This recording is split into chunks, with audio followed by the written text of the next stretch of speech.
Halo, Assalamualaikum semua. Selamat sore teman-teman Demin, sahabat-sahabat Demin. Em, Oke, sambil menunggu mungkin em, saya siap-siap juga sih ya ini melihat koneksi dan oke. Ya insya Allah nanti hari ini kita akan ngobrol tentang bagaimana sih sebenarnya kondisi pendidikan Indonesia di pedalaman bersama kakak-kakak dari Indonesia Mengajar. Sebelumnya saya perkenalkan dulu, saya Demin Dita. Jadi mungkin ini kali pertama saya muncul di layar akun IG-nya Depok Pembaca Nyaring. Jadi ini agak sedikit grogi nih sebenarnya. Udah lama banget sebenarnya saya nggak ngobrol-ngobrol di langsung ke orang banyak. Em, iya, kita tunggu dulu ya. Em, Sambil menunggu, saya juga oh ya, saya dari kita dari Depok Pembaca Nyaring juga makasih banget mungkin tadi yang ada kakak-kakak di sini yang udah sempet hadir di Zoominar Depok Pembaca Nyaring bareng Kak Hadi dan Kak Nova. Terima kasih banyak atas kehadirannya. Mudah-mudahan apa yang kita dapatkan di Zoominar tadi itu memberikan pencerahan dan insight buat kegiatan Read Aloud kita ke depannya. Selanjutnya ini udah ada dari PM Musirawas. Sebentar, saya accept dulu ya. Jadi PM Musirawas nanti akan menjadi salah satu yang bakal sharing nih tentang pendidikan di Musirawas. Selanjutnya itu nanti ada juga Kak Haifa, seorang direktur dari Indonesia Mengajar, yang juga bakal sharing tentang pendidikan di pedalaman Indonesia. Nah, kita tunggu dulu ya, Kak. Kak siapa? Oyi ya? Halo Kak Oyi, suara saya terdengar jelas? Halo, halo Kak, ini dengan Zidni Kak, bukan Neneng. Oh, dengan Zidni ya? Oke. Kak Zidni, suara saya terdengar jelas nggak? Jelas banget Kak. Oke. Ini udah ada Kak Haifa. Kita ini dulu ya. Saya accept dulu. Oke. Kak Haifa lagi. Udah bergabung. Nah, oke. Halo Kak Haifa. Halo Dita, halo Zidni. Halo Kak Iva, halo Kak. Sehat-sehat Zidni? Alhamdulillah sehat. Sendiri Iya. aja? Sebenarnya ada Caca sih di sini. Oh, Cuman tadi Boleh, boleh kalau mau gabung.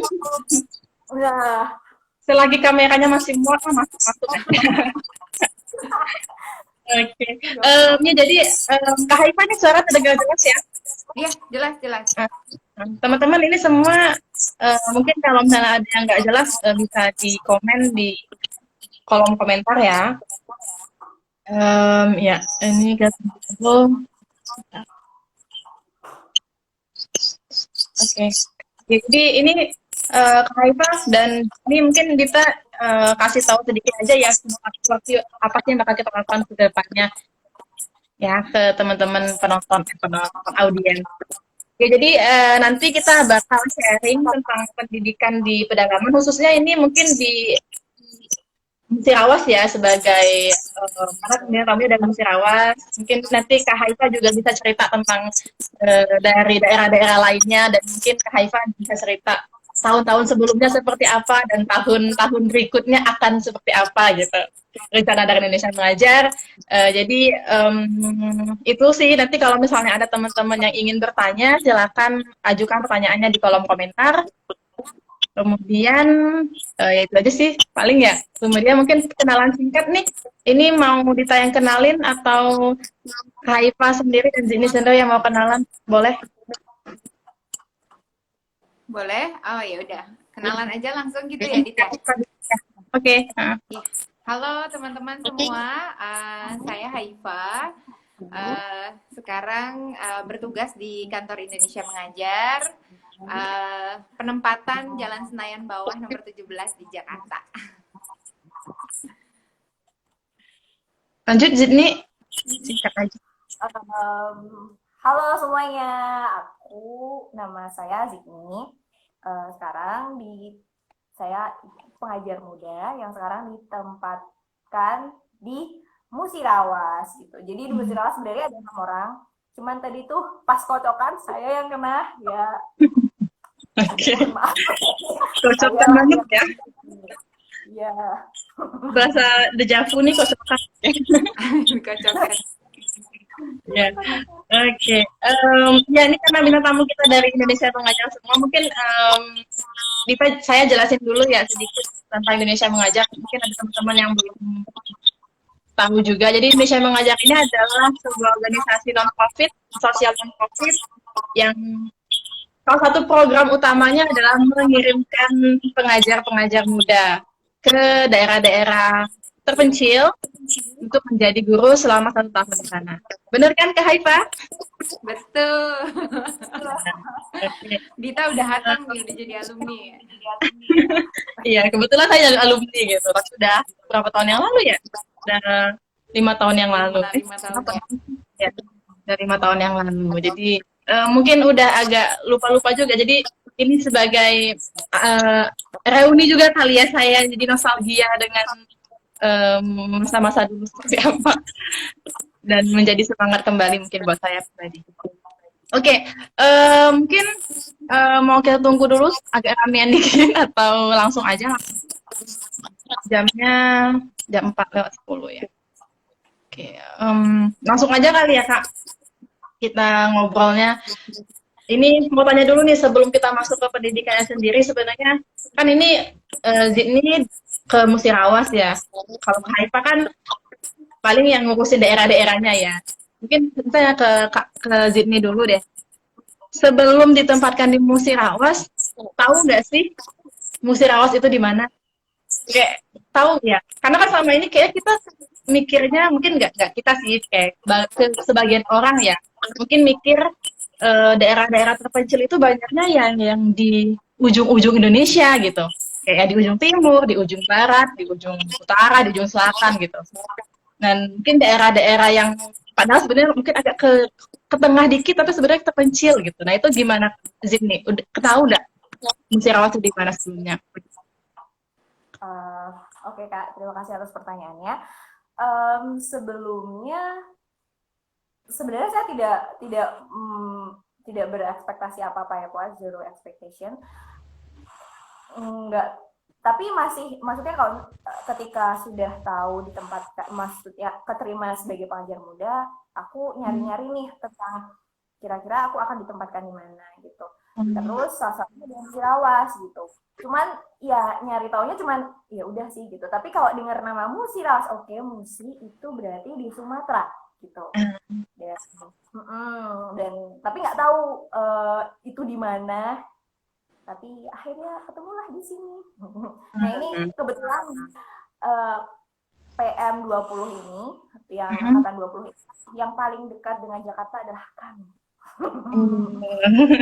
Ya, kondisi pendidikannya ya. Oke. Kalau Haifa sendiri mungkin selama bertugas di Indonesia Mengajar, ada nggak sih daerah yang clueless banget lah ini gimana gitu ya kan? Ada nggak Kak? Kayaknya hampir semua ya, Jit, daerah-daerah maksudnya di penempatan Indonesia Mengajar tuh kayak baru pertama kali denger gitu. Bahkan kalau denger tuh ini beneran nama daerah, apa bukan nama makanan atau nama apa gitu. Jadi kayak, bahkan kan Aceh Utara kan kita taunya Banda Aceh kan ya. Terus ternyata ada Aceh Utara kan, waktu itu kan pertama kali kita partneran di Dita tugasin di sana. Terus jadi itu tuh juga ya bisa dibilang semua daerah Indonesia Mengajar sih baru ya buat saya nama-namanya. Iya ya. Karena kalau selama ini kayaknya tahunya Dita aja dulu sebelum dari Indonesia, sebelum masuk menjadi pengajar muda itu juga mikirnya paling ya tahunya daerah-daerah kecil ya ujung-ujung Indonesia aja gitu. Itu pun juga nggak tahu namanya gitu kan. Ternyata itu seperti di Aceh yang sebenarnya nggak ujung-ujung banget juga gitu. Masih ada yang lebih ujung gitu. Ternyata itu juga termasuk terpencil ya. Oke, ini Zidni udah ngajar di Musirawas berapa lama?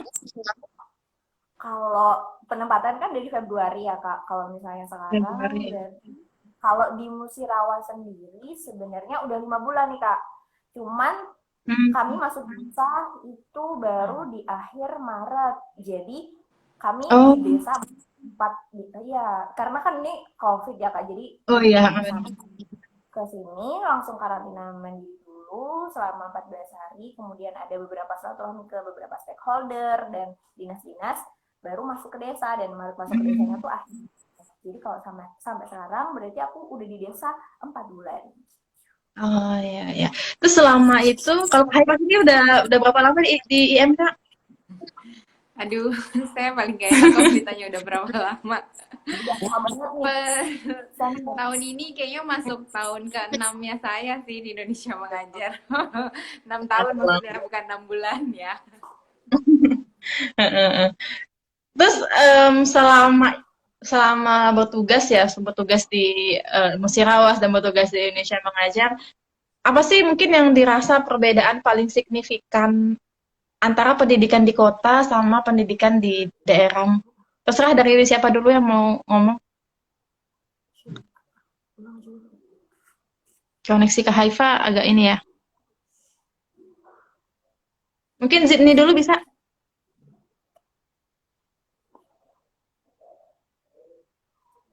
Atau ini koneksi saya ya yang jelek.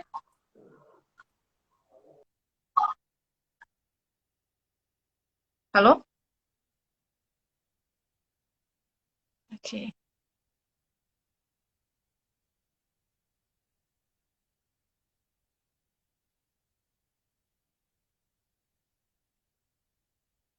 Oke, ini sepertinya terjadi kesalahan koneksi mungkin ya. Kita tunggu dulu. oke. Koneksiku juga Oke. barusan nge-freeze gitu Kak. Oh iya iya. Selama Kak Haifa juga nih tadi. Kak Haifa belum request lagi. Oke. Sip. Mungkin Zidni bisa cerita apa sih sebenarnya yang dirasain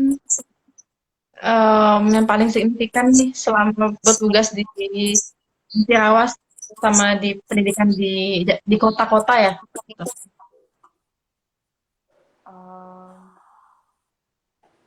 Oke. Jadi ini adalah pertanyaan yang IM sekali. Apa yang kamu rasakan gitu? Hmm. Eh, eh, apa ya? Ya kalau misalnya yang dirasakan selama ini, aku justru malah lebih banyak belajar sih, lebih banyak belajar dan menggali apa yang selama ini tidak pernah terlihat gitu. Aku yang biasanya yang biasanya melihat pendidikan di kota dengan yang serba ada gitu dan kemudian dilempar dan ditempatkan di sebuah tempat yang ada di tengah hutan, aksesnya paling susah. Ya aku tuh penempatannya tuh di antara 6 teman yang lain tuh yang paling susah gitu, yang paling dalam gitu. Hmm. Tapi senang sih, senang sekali. Perbedaan mendasar sebenarnya banyak sih. Kalau menurut aku sebenarnya kalau di desa itu mencari apa ya? Jadi anak-anak itu belajar emang benar-benar dari alam gitu. Karena mereka Hmm. kesehariannya hidup dengan alam. Kalau misalnya kita Ya. benturkan dengan pendidikan di kota yang memang fasilitas itu ada dan apa ya, bahkan di tempatku kan nggak ada listrik ya, kak ya kemarin uh, juga kalau ditanyain maksudnya ada pembelajaran tentang listrik yang dari PLN gitu-gitu, kayak anak-anak sebenarnya nggak begitu paham gitu, maksudnya tidak relate lah ya. Ini aku bahkan Ya. melihat listrik yang cuma tinggal cop gitu nggak bisa gitu. Tapi justru malah aku pas kemarin tuh sempat ngajar kelas 4 di mana itu tuh tentang energi alternatif gitu. Justru mereka akan sangat familiar karena uh, di desaku itu sumber utama listriknya adalah sel surya.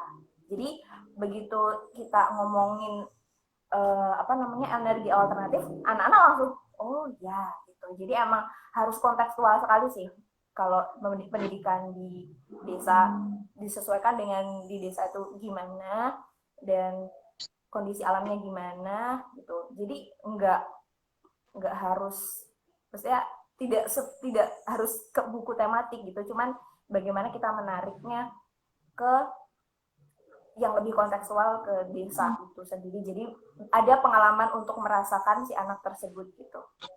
Itu sih, jadi lebih nangkap gitu. Kalau dari segi itu dari segi anaknya, kalau dari orang tua banyak sih.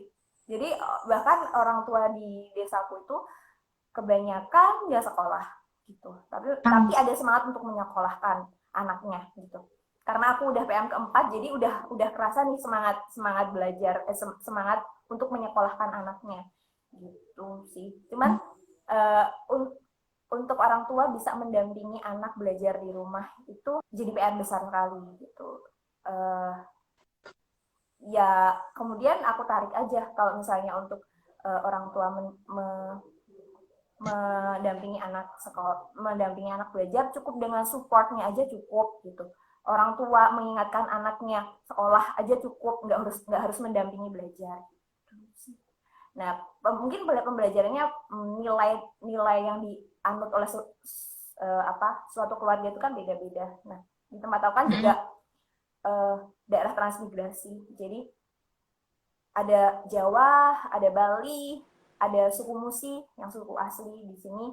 Jadi setiap keluarga mempunyai nilai yang berbeda karena mereka adatnya berbeda gitu sih. Yang aku sering tekankan ke orang tua gitu. Jadi nggak harus melulu mengajari anak itu adalah orang tua juga paham dengan pembelajaran yang dilakukan anaknya. Cukup dengan support ada cukup. Kalau dari guru sebenarnya banyak sih Kak. Itu aja mungkin kali ya. Tadi jadi panjang saya. Nggak, berarti sebenarnya kan kayak tadi kan sebenarnya di tahun keempat orang tua udah mulai ini ya, apa namanya, punya semangat gitu lah tentang pendidikan untuk anaknya gitu. Karena kita sebenarnya aksesnya aja nggak sih yang mereka sebenarnya nggak ada gitu, karena ya itu tadi kayak misalnya listrik nggak ada, kemudian mungkin orang yang ngajarin, orang yang ngasih tahu kalau begini loh pendidikan yang baik, maksudnya bukan pendidikan yang baik sih, maksudnya kayak apa ya, ya kalau misalnya kita tuh pendidikannya bagus nanti bakal gini gini gini gitu, yang menyemangati orang tua sebenarnya nggak ada kan orang di sana gitu. Sedangkan kalau misalnya banyak yang ngasih info, yang ngasih tahu kalau pendidikan itu kedepannya seperti apa, mungkin jadi semangat juga ya, mungkin itu sih ya. Karena kalau di kota kan kita informasi banyak banget kan, itu mungkin yang jadi perbedaan orang tua di sini, karena orang tua di sini dapat info banyak, kita tahu yang mana yang bagus, mana yang enggak gitu kan. Karena itu aja nggak bisa nemu gitu, maksudnya nemu ya. Tapi ya susah gitu dapetinnya, jadi semangatnya jadi kurang. Kalau Kak Haifa sendiri gimana Kak? Dari semua daerah nih yang pernah Kak Haifa tahu, kan Kak Haifa tahu nih cerita-ceritanya para PM terdahulu dan sekarang gitu. Apa sih yang dirasain paling signifikan nih perbedaan antara pendidikan di pedalaman dan di sepakat sih tadi apa yang sama Dita ceritain ya, soal kesempatan yang secara signifikan tuh beda banget tuh, jadi segala aksesnya sulit gitu. Sedangkan kalau di kota-kota besar kan itu mudah ya, semakin merapat ke pusat ibu kota negara, semua akses jadinya lebih mudah. Nah tapi sebetulnya personally kalau saya tuh yang paling benar-benar dirasain itu melihat bagaimana anak-anak di sana tuh semangat belajarnya tuh tinggi gitu, walaupun akses untuk ke sekolah tuh harus jalan, mungkin ada setengah jam, 1 jam gitu, atau bahkan ada beberapa kalau misalnya ke sekolah tuh ya bahkan waktu lebih lama gitu di perjalanan, bahkan keselamatan mereka kadang bukan karena memang misalnya harus jalan di tengah hutan gitu ya sendirian, jadi kayak semangatnya tuh sebegitu tinggi. Dan itu tuh kadang juga jadi tamparan gitu buat saya yang hidup di kota besar, yang kadang kalau mau ke sekolah tuh kayak males-malesan gitu nggak sih, padahal kot gitu ya, dan nanti angkotnya depan rumah, pun di depan sekolah kadang tuh kayak males banget ini pagi-pagi berangkat sekolah gitu, tapi kok kayaknya kok bisa-bisanya kita yang di kota besar dengan segala kemudahan yang diberikan tuh kayak masih aja gitu untuk mengeluh, sedangkan teman-teman di daerah tuh yang dengan segala kesulitan, tantangan yang ada tuh mereka malah terus semangat gitu untuk belajar kayak gitu. Itu yang paling aku rasain ya, soal semangat. Kalau di luar akses fasilitas itu sepakat banget sama apa yang Siti sama Dita sampaikan juga tadi. Oke, terus tadi kan Dita juga ngomong ya dari orang tuanya sendiri seperti ini. Jadi Indonesia Mengajar ini sendiri kan juga terjun langsung nggak cuma ke anak-anak kan ya sebenarnya ke masyarakat juga. Kalau dari masyarakatnya sendiri gimana gitu? Apakah mendukung ya pendidikan atau mungkin mendukung kegiatan di Indonesia Mengajar sendiri?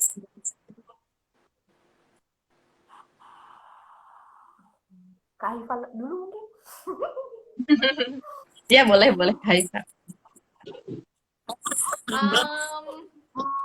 Banyak sih sebenarnya tantangannya ya yang sebetulnya saya kan kalau misalnya kita ngomongin Indonesia tuh nggak bisa kita cuma ngomongin Aceh Utara doang ya, kita nggak bisa ngomongin Cirawas aja gitu, harus bisa teman-teman di Papua gitu. Jadi kadang kalau misalnya kita ngomongin gimana ya anak-anak di daerah itu lagi-lagi itu konteks selalu PTCT ya, tergantung konteksnya ya juga ya, tergantung daerahnya, karena tiap daerah tuh punya tantangan yang beda-beda banget.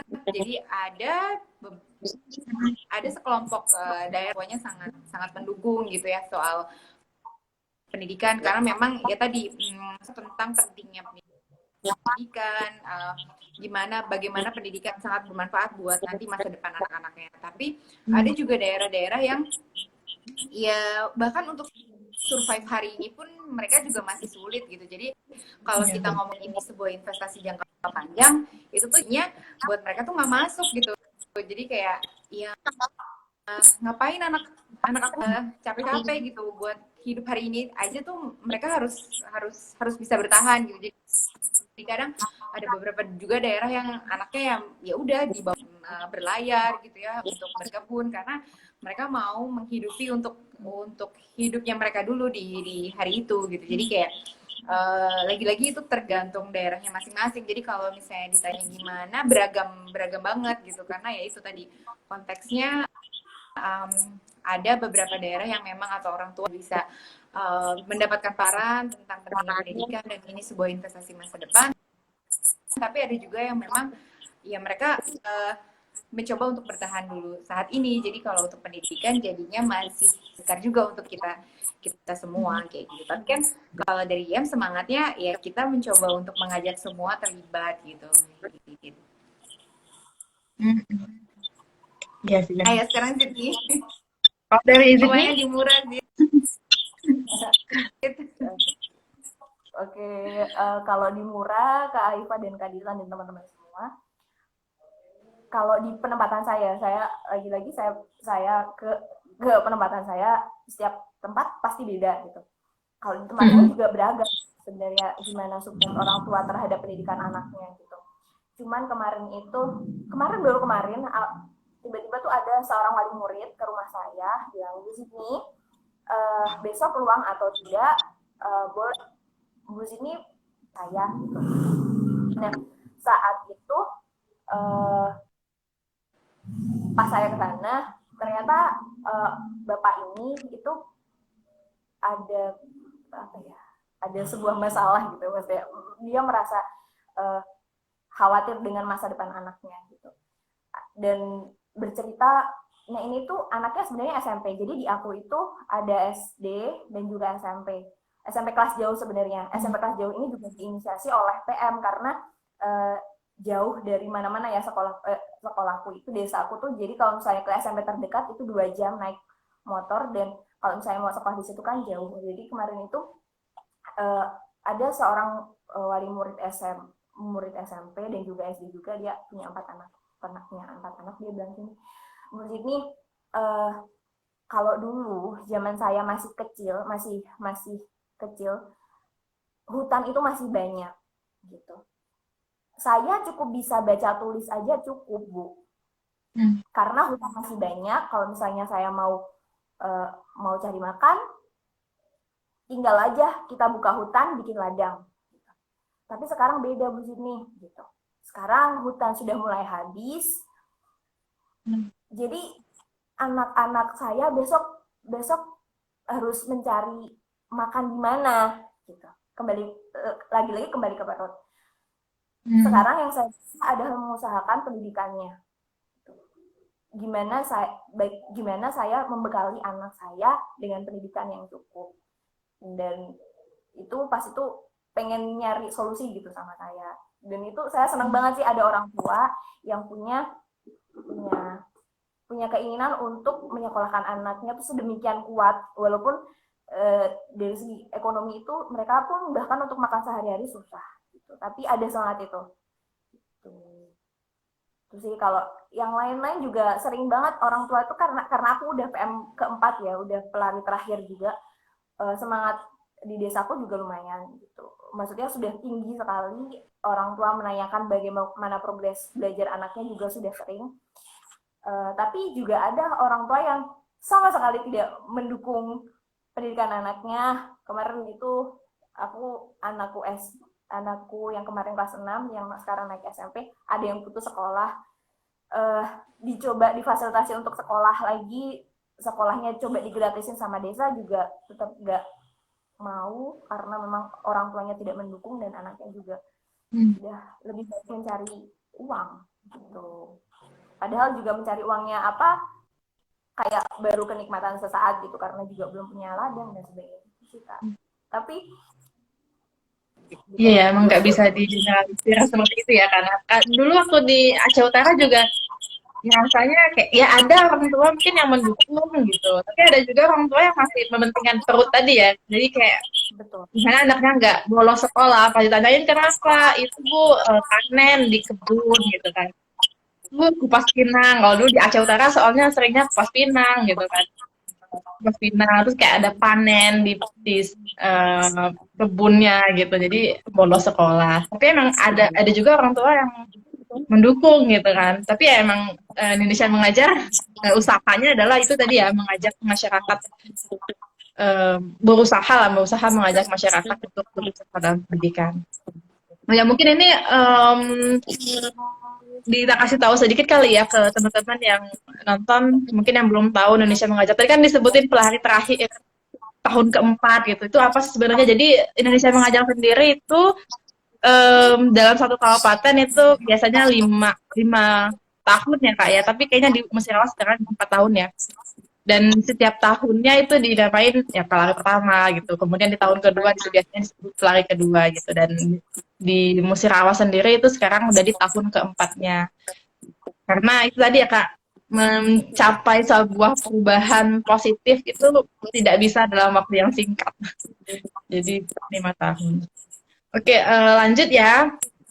Sekarang kan pandemi nih ya. Pandemi pasti Indonesia Mengajar, ada nggak sih kesulitan Indonesia Mengajar untuk mengirimkan pengajar mudanya? Karena kita nggak tahu sih kalau di pedalaman kayak gimana. Cuman kan kalau dilihat dari kondisi sekarang, kayaknya nih COVID ini udah di mana-mana gitu kan.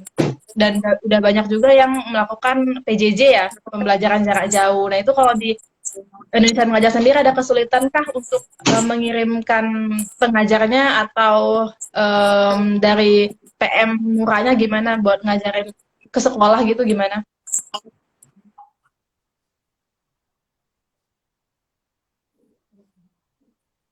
Oke, terserah dari siapa.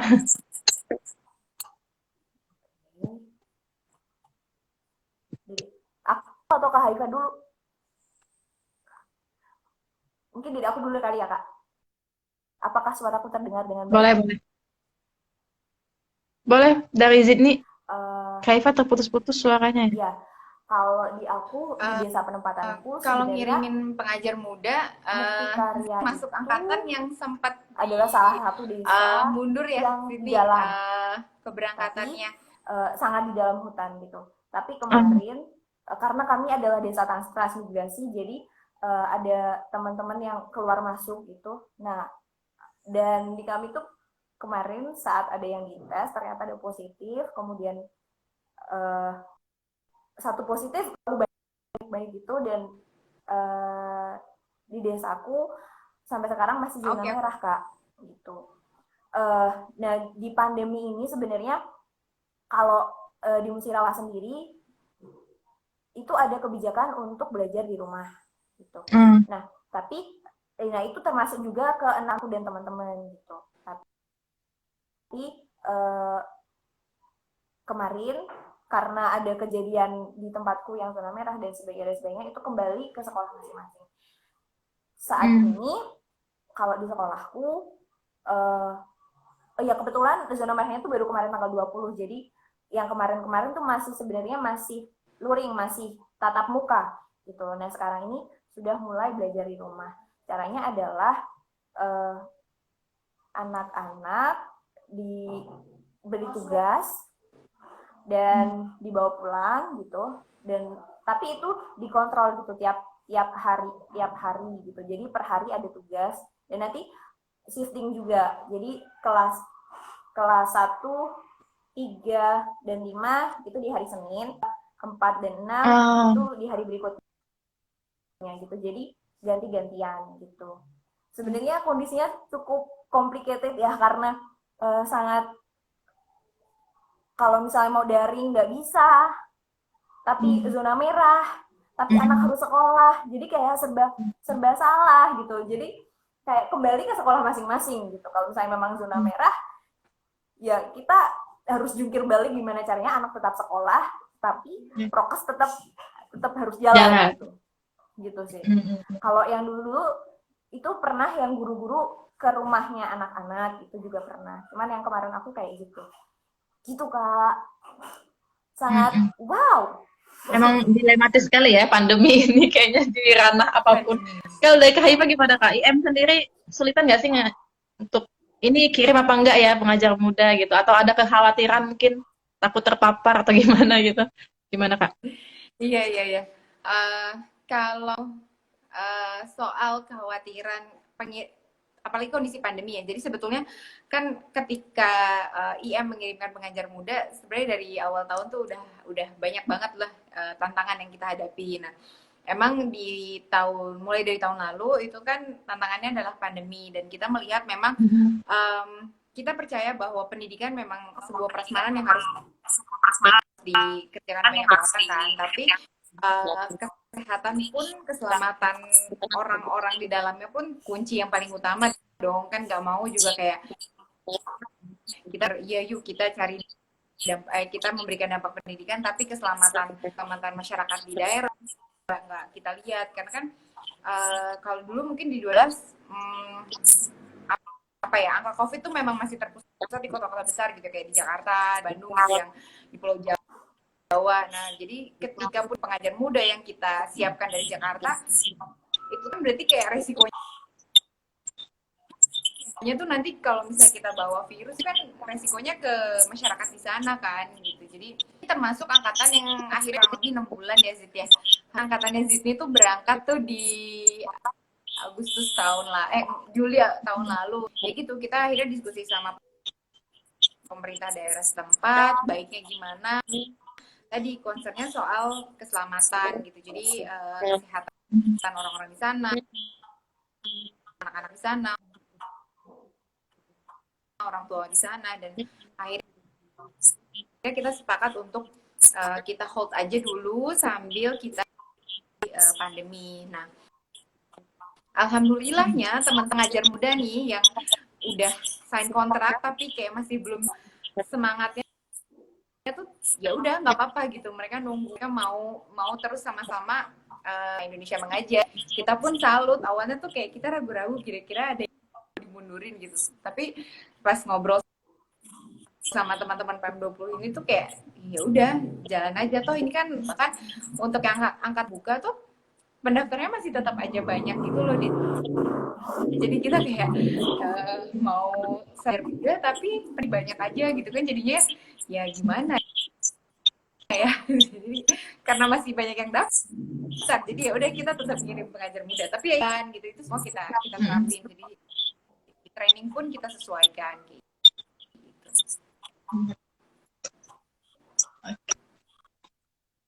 Ya ini semoga pandemi cepat berlalu ya, karena emang itu termasuk salah satunya yang itu tadi sih, kayak sekolah ini gimana ya, mau nggak sekolah tapi ya anak butuh sekolah gitu, tapi mau sekolah ya apalagi kalau misalnya zona merah segala macam kan kita nggak mungkin yang offline ya belajarnya. Kemudian Iya. kalau misalnya mau online juga kalau di daerah kayaknya koneksinya nggak nggak mumpuni gitu. Terus kalaupun kayak di kota besar sebenarnya pun ketika koneksi itu bagus, orang tuanya yang malah kewalahan gitu kan, kayak bingung Iya. jadi orang tuanya ini gimana mau nemenin anak sekolah. Emang tuh pandemi ini banyak menimbulkan dilema ya. Kita berdoa aja mudah-mudahan ini cepat berlalu, dan sambil menjaga diri ya. Oh ya tadi kita lupa ada pertanyaan sih sebenarnya tadi dari Kak Audrey, mana ya? Ada nggak sih sosialisasi, Mas tadi Kak? Iya, ada nggak sih sosialisasi ke orang tua gitu untuk kayak ngasih tahu langsung gitu loh, sebenarnya apa sih manfaat sekolah gitu. Ada nggak program dari Indonesia Mengajar sendiri? Atau mungkin yang dibuat oleh pengajar muda sendiri, langsung ke masyarakatnya gitu? Oke, kalau kalau aku ya, sebenarnya memang orang tua itu adalah mitra langsung dari muda gitu. Hmm, untuk akhirnya orang tua itu menjadi sadar bahwa pendidikan itu penting itu sangat besar ya. Nah kalau aku sendiri belum pernah bikin suatu sosialisasi yang emang oke, mari kita ayo murid orang tua ibu-ibu bapak-bapak bahwa uh, pendidikan itu penting untuk orang tua gitu. Kayaknya kalau kayak gitu nggak bisa gitu. Nah kalau caraku adalah main ke rumah orang tua gitu, jadi ngobrol sama orang tua. Jadi sebenarnya uh, sudah ada belum sih kesadaran, kayak menggali dulu sih, sudah ada kesadaran dari orang tua akan pentingnya sekolah untuk anak gitu tuh ada nggak gitu.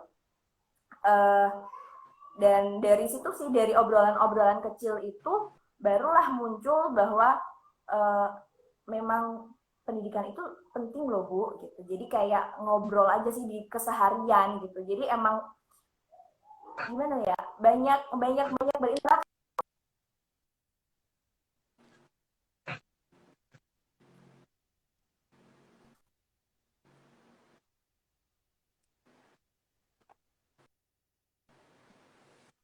lagi kan.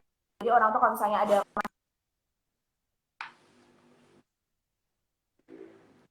gitu, kalau aku nggak pernah Putus-putus ada kayaknya ya. sosialisasi yang pakai kursi kemudian ibu-ibu gitu. Mungkin ini didorong untuk ada pertemuan wali murid gitu. Tapi untuk pandemi ini belum ada. Nah di situ bisa dimasukin secara tentang pentingnya sekolah untuk orang tua, menyekolahkan anak untuk orang tua. Jadi aku Kak. Oke. Jadi emang nggak ada acara khusus gitu ya. Karena kayaknya yang lebih masuk emang mesti ngobrol, jadi sosok akrab gitu nggak sih sama orang tua biar akrab beneran. Oke. Kalau bentar. Koneksinya Zidni kayaknya agak-agak ini nih ya. Iya. Wait. Malum penempatan Indonesia Mengajar, Edit. Iya bener-bener. Sinyal masih menantang. Iya, ini salah satu tantangan ya. Oke. Terus ini lanjut ya Kak ya. Terus selama bertugas nih kira-kira apa sih yang paling berkesan? Aku atau Kak Hifa dulu nih. Haifa mungkin. Mungkin ada pengalaman apa gitu yang menyetil Yang atau bertugas mungkin tuh Zidni loh. yang lucu, yang sampai sekarang kayaknya diingat terus, itu ada nggak gitu?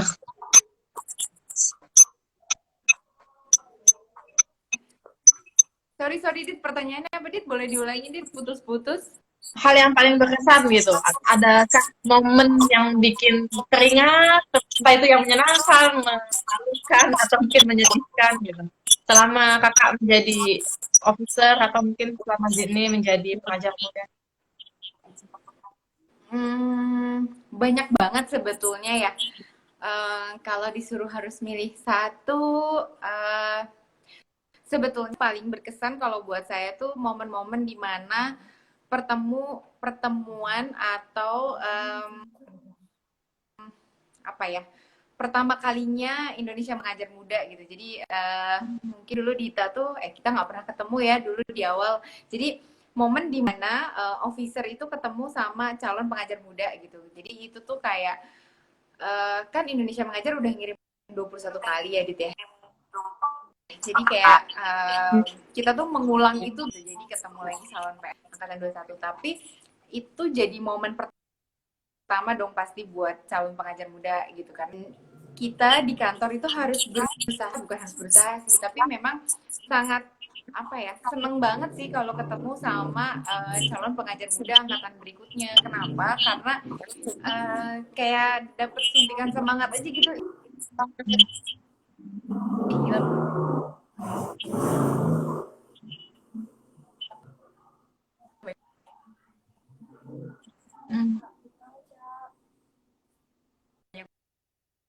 Banget ya yang gabung gitu ke Indonesia mengajar dan nggak berhenti gitu sampai di sini gitu. Dari awal saya masuk IM angkatannya Dita angkatan 11 gitu ya kan ya. Angkatan ya merinding aja gitu kayak maksudnya orang yang mau kerja bareng gitu sama untuk pendidikan melalui Udah 21 angkatan ya, luar biasa. Berarti udah 10 tahun ya Kak ya Indonesia mengajar ya?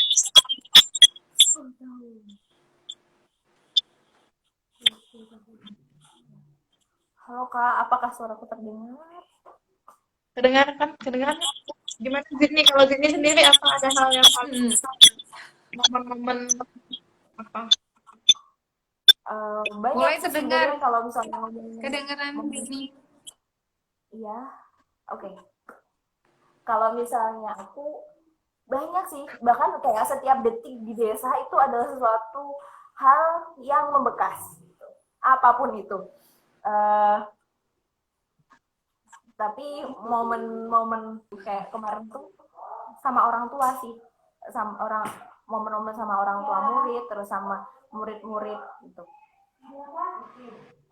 Nah, kemarin itu aku sempet main sama anak-anak, terus di apa namanya main ke maaf, apakah suaraku terdengar? Kedengaran? Kedengaran Jelas. Zidni.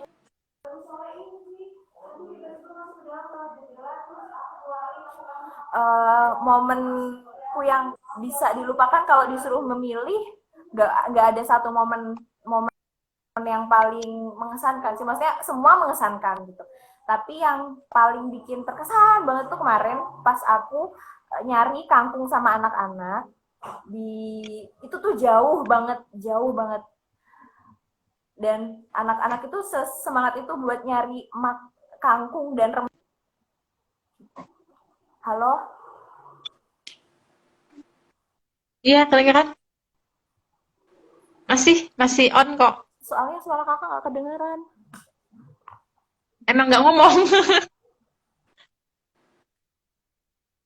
Iya, mulai Emang nggak hilang mau. lagi.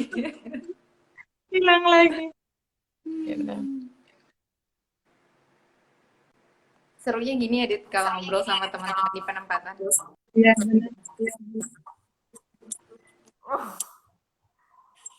Halo Kak. Halo. Kedengeran ini? Maaf Kak, ini mohon maaf, ini koneksi aku seperti ini. Ya, nggak apa-apa.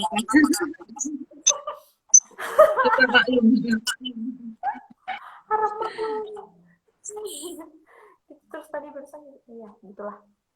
Oke, mohon maaf Kak, boleh diulangin lagi pertanyaannya? Ya, hal yang paling berkesan. Ada momen yang paling berkesan. Udah tadi ya? Yang kangkung itu. semua aku nggak bisa sebut pokoknya semua momen itu berkesan gitu aja sih, Kak. Iya sih, iya. Tapi aku Oke. adalah yang paling berkesan untukku adalah momen bagaimana aku masuk ke desa sih, Kak. Itu wow, mantap. Iya sih, itu kayak apalagi kita masuki daerah baru yang mana kita juga nggak kenal itu di mana ya, mana orangnya baru, tempat tinggalnya baru, semuanya baru, bahasanya baru, pasti pasti itu apa ya, berkesan banget itu ya. Terus, Hmm. oh ya, pengen tanya ini nih kan kebetulan nih Indonesia, kita sendiri kan dari Depok Membaca Nyaring itu kan sebenarnya lagi kampanye ini kan gerakan membaca daring kan di rumah sekolah. Kalau di daerah sendiri itu di daerah terpencil ya, itu kayak gimana sih sebenarnya keinginan anak untuk baca, akses akses menuju bahan bacaan itu gimana gitu. Terus apakah ada taman baca atau perpustakaan sekolahnya seperti apa gitu, boleh diceritain nggak?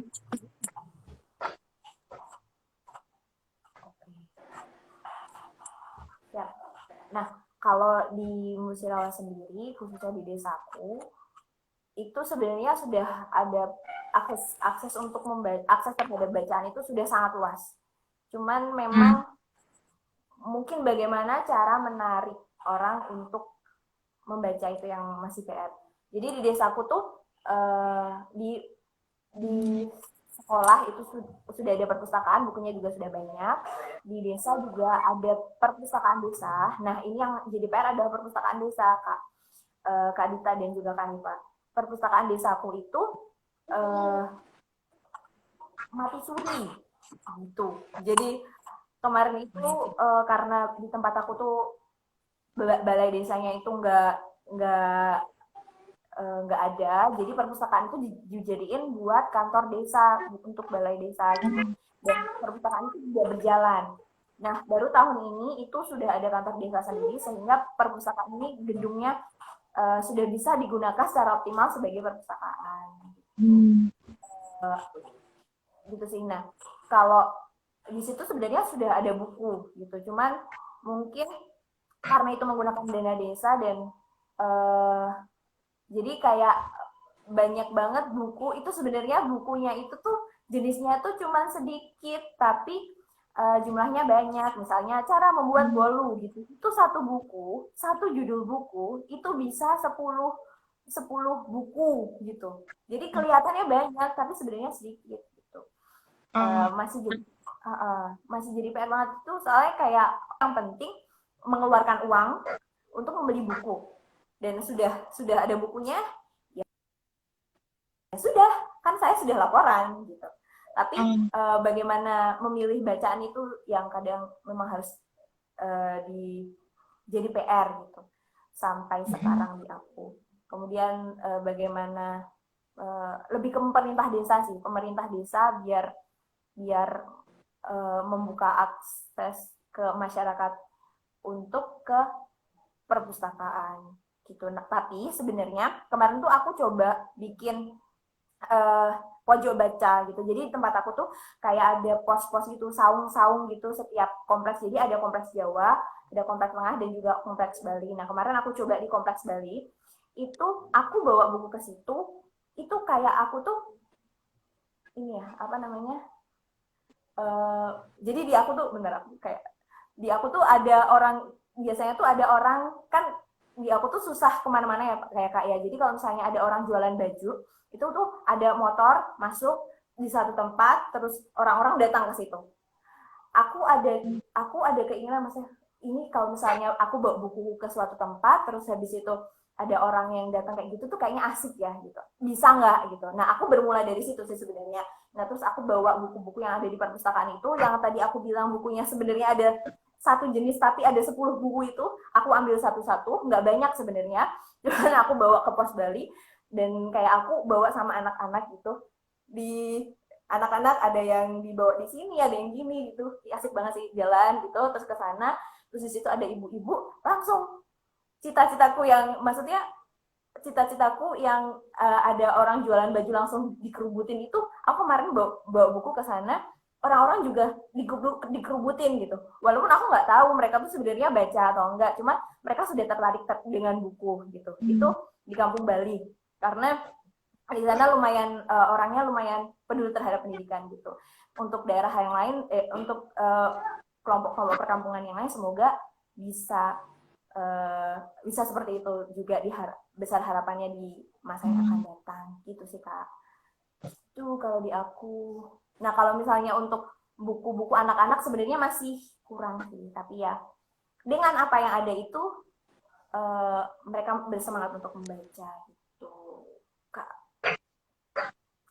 Jadi dinas perpustakaannya jadi Musirawas juga sangat perhatian kok sama perihal bantuan buku, literasi dan sebagainya itu kak kalau di aku. Ini memang masih PR ya, karena dulu kayaknya di Aceh Utara juga jadi kantor desa juga, terutama di desa-desa Dita itu jadi kantor desa juga, terus itu kunci selama berapa lama, pas ada pengajar muda baru dibuka gitu. Ya, kayak emang seperti itu ya, mungkin karena emang nggak ada yang mengelola kali ya. Maksudnya kalau kita di kota, ya orang tuanya juga udah pada aware gitu. Apalagi zaman sekarang kayaknya udah banyak banget orang tua yang membacakan buku ke anaknya gitu. Tapi ternyata di pedalaman sana gitu, kita masih susah untuk meningkatkan minat bacanya ya. Karena aksesnya tadi agak susah. Kalau dari Kak Haifah ada nggak sih Kak pengalaman tentang itu, kayak dulu ya mungkin nggak ada, mungkin yang kayak Zini tadi bilang kayak tentang bahasanya tuh nggak aktif atau emang dorman gitu dalam waktu yang lama, terus akhirnya terjadi perubahan, itu ada nggak perubahan positif nih, perubahan positif?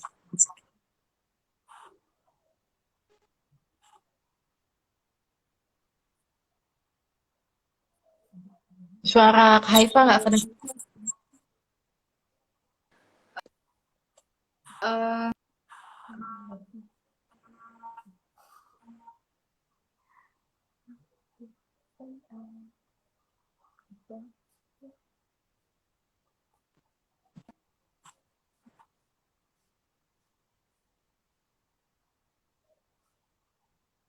sebetulnya Nggak kedengeran ya itu suara beragam ini, banget koneksi Kak Haifah sepertinya. ya, apalagi kalau di daerah Mm-mm. Indonesia mengajar yang sekarang tuh udah di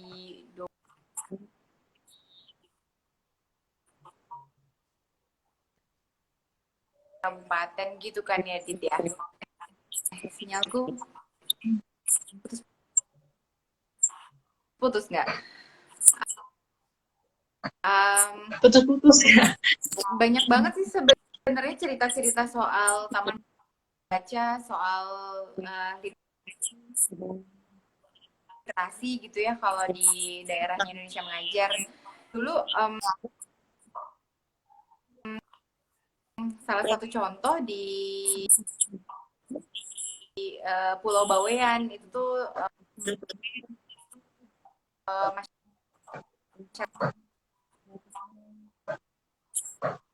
masyarakat itu gotong royong bikin namanya durung. Baca.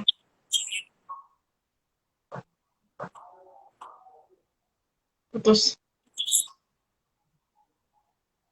Kayak delay gitu nggak sih?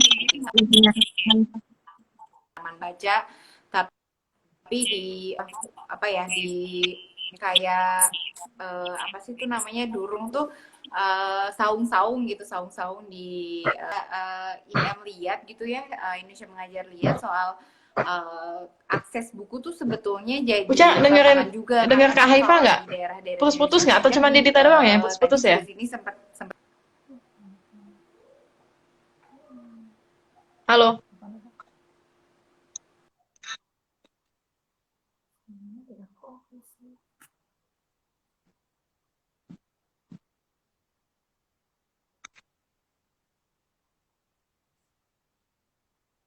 Oke, ini Kak Haifa sepertinya koneksinya ini lagi ya.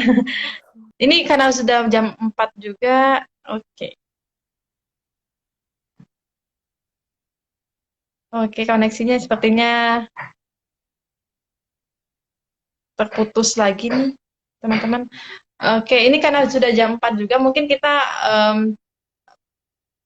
di penghujung ngobrol-ngobrol ya. Jadi ini coba saya invite lagi. Oke.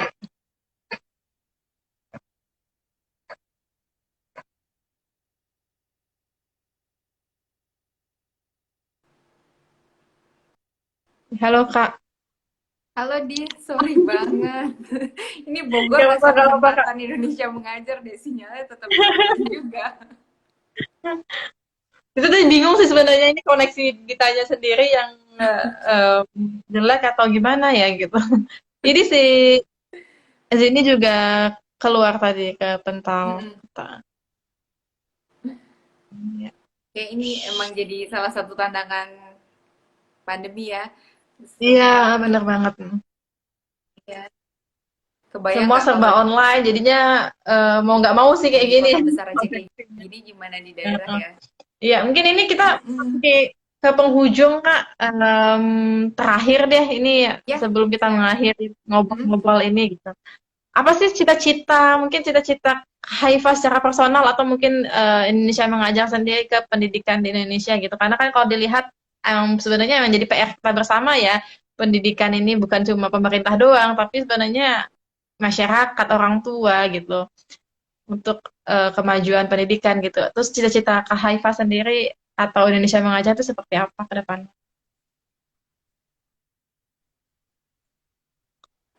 Sebenarnya kalau bawa IM kan harapannya memang kita kan semangatnya semangat ingin mengajak semua orang terlibat ya, karena ya tadi Mhm. masalah pendidikan pendidikan tuh banyak banget gitu, dan itu kan prasmanan yang sebetulnya setiap orang tuh bisa ngambil aja Hmm. porsinya, mau seberapa banyak, mau ngambil yang mana gitu. Jadi harapannya sih semua yuk kita sama-sama. Saya pribadi tuh eh, harapannya sih kalau kita bahas soal pendidikan gitu, kalau kita bahas juga solusi pendidikan ya Indonesia secara jadi nggak mindsetnya tuh besar aja yang kayak ngomongin pendidikan ya berarti ngomongin Jakarta kan enggak gitu. Jadi karena yaitu setiap tuh punya tantangannya masing-masing sih kayak gitu. Jadi dan lagi-lagi konteksnya beda-beda gitu. Jadi ya uh, sih mudah-mudahan semua penggerak-penggerak pendidikan yang udah bekerja akan terus bekerja gitu. Jadi yuk kita sama-sama, karena lagi-lagi kadang solusi yang jadi di kota Musirawas mungkin bisa jadi beda sama solusi yang dibuat di Aceh Utara gitu, karena di tiap daerah punya konteks tantangan pendidikannya masing-masing kayak gitu. Jadi ketika kita mencoba untuk membantu gitu ya, saling saling membantu dalam menghadapi tantangan, ya kita pastikan bahwa itu sesuai dengan konteks masing-masing gitu sih.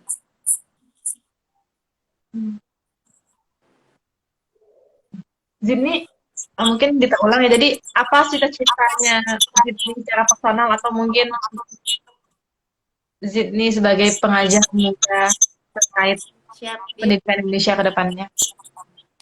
Berat ya, agak berat ya pertanyaannya. Wow, ini cita-cita saya terhadap Di sini Indonesia, padahal sini seperti ini. Sebenarnya aku, cita-citaku adalah setiap anak di Indonesia bisa berkembang sesuai dengan apa yang memang mereka butuhkan gitu. Dan sesuai dengan masing-masing dari anak tersebut. Sesuai dengan bakatnya, sesuai dengan alamnya, sesuai dengan daerahnya, sesuai dengan pokoknya yang pas ya, yang pas dengan anak tersebut.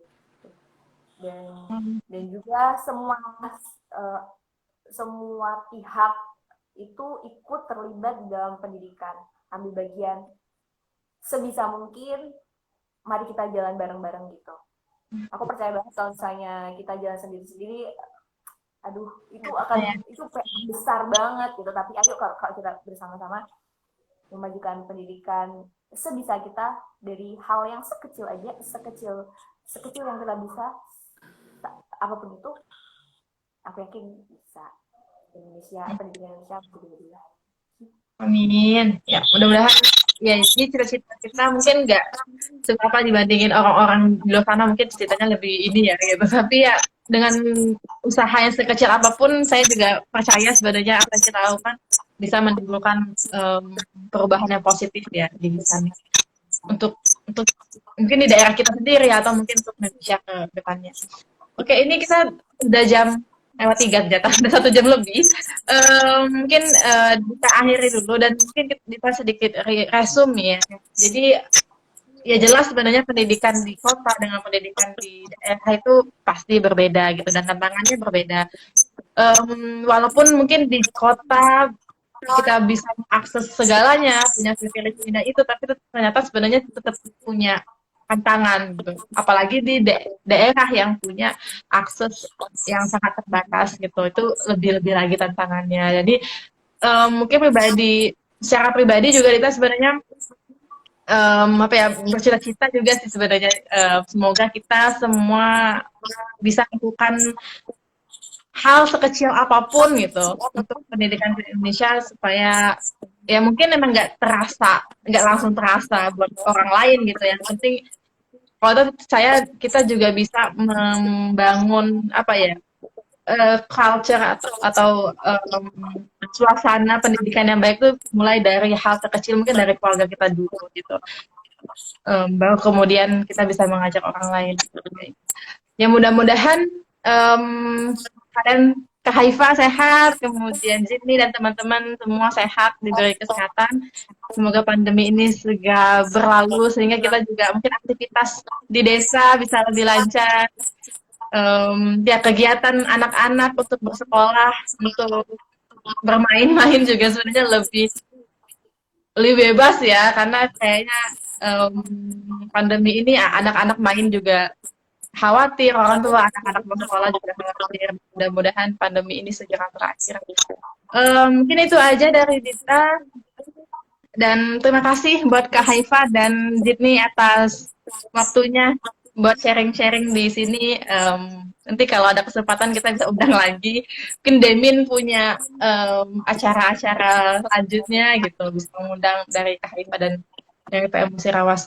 Mungkin teman-teman yang pengen tahu lebih lanjut tentang Indonesia Mengajar bisa langsung ke IG-nya ya Kak ya, ke IG Indonesia Mengajar dan langsung ke IG-nya PM Musirawas. Terima Oke, kasih Mbak Dita. ya sama-sama. Makasih juga teman-teman yang udah nonton. Ya, wassalamualaikum warahmatullahi wabarakatuh. Dadah.